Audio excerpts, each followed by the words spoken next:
કે ગુજરાતના પડોશી રાજ્ય મહારાષ્ટ્રની અંદર ભાજપને નુકસાન કેમ થયું। નમસ્કાર દર્શક મિત્રો, લોકસભા 2024ની ચૂંટણીમાં ભાજપને બહુમતી મળી નહીં અને 240 બેઠકો પર ભાજપ સમેટાઈ ગઈ। ભાજપને જે રાજ્યોની અંદર સૌથી વધારે આશા હતી એવા મોટા રાજ્યોમાં ભાજપને વધારે ફટકો પડ્યો। ઉત્તર પ્રદેશની અંદર 80 બેઠકો હતી તો એમાં ભાજપને મોટો ફટકો પડ્યો અને સમાજવાદી પાર્ટી અને ઇન્ડિયા ગઠબંધન લગભગ 41 કરતાં વધારે બેઠકો મેળવી ગઈ। પણ આજે અમે તમારી સાથે એ વાત કરીશું કે ગુજરાતના પડોશી રાજ્ય મહારાષ્ટ્રની અંદર ભાજપને નુકસાન કેમ થયું। કારણ કે 2019ની અંદર ભાજપને મહારાષ્ટ્રમાંથી 23 બેઠકો મળી હતી, પરંતુ આ વખતે 9 જ બેઠકો મળી। તો આ એનાલિસિસ વિશે તમારી સાથે વાત કરીશું। મારું નામ રાજેશ શાહ છે અને તમે જોઈ રહ્યા છો ખબર છે.com।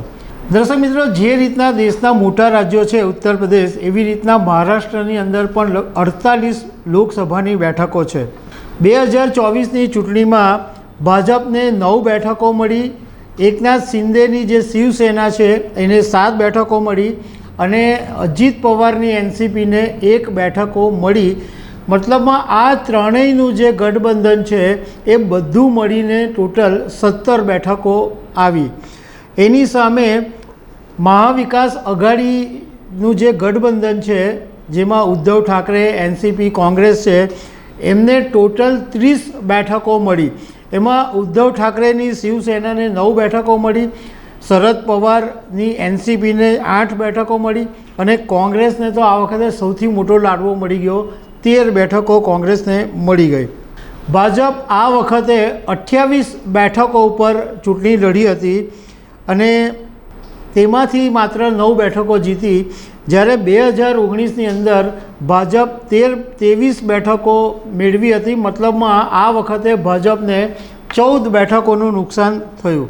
હવે રાજકારણના જાણકારોનું કહેવું એમ છે કે મહારાષ્ટ્રની અંદર ભાજપને ફટકો પડ્યો એનું સૌથી મોટું કારણ એ છે કે આ જે ગઠબંધન બન્યું એકનાથ શિંદેની સાથે અને અજીત પવારની સાથે, એ વાત લોકોને પસંદ નહીં આવી અને એને કારણે સહાનુભૂતિનું જે મોજું છે એ ઉદ્ધવ ઠાકરે અને શરદ પવાર તરફે રહ્યું। બીજું કે ઉદ્ધવ ઠાકરેની એક વાત લોકોએ ધ્યાન પર લીધી કે એકનાથ શિંદે બળવો કરીને પાર્ટી તો તોડી નાખી, પરંતુ ઉદ્ધવ ઠાકરેએ શિવ સૈનિકોનું જે મનોબળ છે એ ટકાવી રાખ્યું હતું। એ સતત શિવ સૈનિકોની સાથે વાતો કરતા રહેતા હતા અને એમને પ્રોત્સાહન આપતા રહેતા હતા। એને કારણે શિવ સૈનિકોનું જે મનોબળ હતું એ મજબૂત રહ્યું। બીજું કે એમના પરિવાર જે છે એ સતત ઉદ્ધવ ઠાકરેની સાથે રહ્યો। એમના પુત્ર આદિત્ય ઠાકરે, ઉદ્ધવ ઠાકરેના પત્ની રશ્મિ ઠાકરે સતત પ્રચારમાં ઉદ્ધવ ઠાકરેની સાથે રહ્યા, સ્ટેજ ઉપર પણ સાથે જોવા મળ્યા હતા।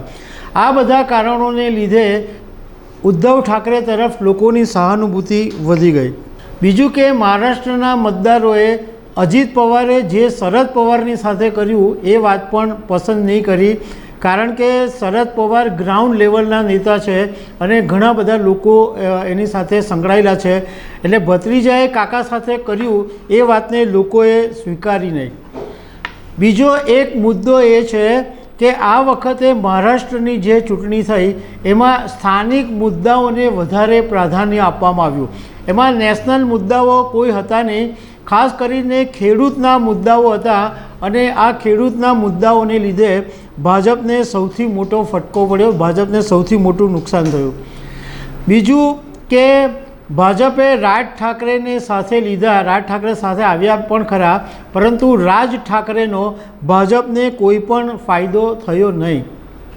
હવે રાજકારણના જાણકારોનું કહેવું એમ છે કે આ જે રિઝલ્ટ લોકસભાના આવ્યા એના પરથી ભાજપે તાત્કાલિક શીખ મેળવવી પડશે, કારણ કે હવે મહારાષ્ટ્રની અંદર વિધાનસભાની ચૂંટણી આવી રહી છે।